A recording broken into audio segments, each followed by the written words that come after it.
Hello everyone, আসসালামু আলাইকুম। Welcome to my new video. আজকে চলে গিয়েছিলাম রেইন ফরেস্টে। এটা হচ্ছে ফরিদপুর সদরে। আমাদের ফরিদপুরে কিছু পার্সোনাল কাজ ছিল, দ্যাটস ওয়াই আমরা হচ্ছে এখানে এসেছি।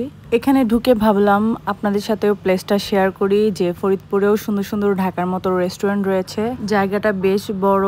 আমি এসেছি আমার ফ্যামিলির সাথে, আব্বু আম্মু ভাই আমরা সবাই আসছি। তো চলুন দেখা যাক রেইন ফরেস্ট ক্যাফের মেনুটা কেমন। মেনু দেখতে দেখতে আমাদের বাড়ির নতুন মেম্বারও চলে এসেছিল। এখান থেকে আমরা পিৎজা আর ড্রিঙ্কস অর্ডার করি, যেহেতু সন্ধ্যার জাস্ট কোনো রকম একটু নাস্তা টাস্তা করবো। আমরা আসছিলাম আমার এক ভাবিকে দেখতে। বাসা থেকে খুব কাছে এই রেস্টুরেন্টটা, দ্যাটস ওয়াই আমরা এখানেই বসছি।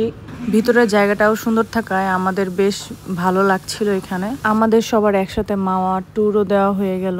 রেস্টুরেন্টটা দেখাতে দেখাতে কথা বলতে বলতে খাবার চলে আসলো। এদিক দিয়ে আমাদের ড্রিঙ্কস গুলো চলে এসেছিল। এখানে লাচ্ছি ছিল, বাচ্চার জন্য ফ্রেঞ্চ ফ্রাই ছিল, আর হচ্ছে পিৎজা ছিল। খাওয়া দাওয়া শেষ করে আমরা এখন চলে যাচ্ছি আবার ঢাকার উদ্দেশ্যে। তো আজকের মতো ভিডিও এখানেই শেষ করছি। সবাই ভালো থাকবেন, সুস্থ থাকবেন। আল্লাহ হাফেজ।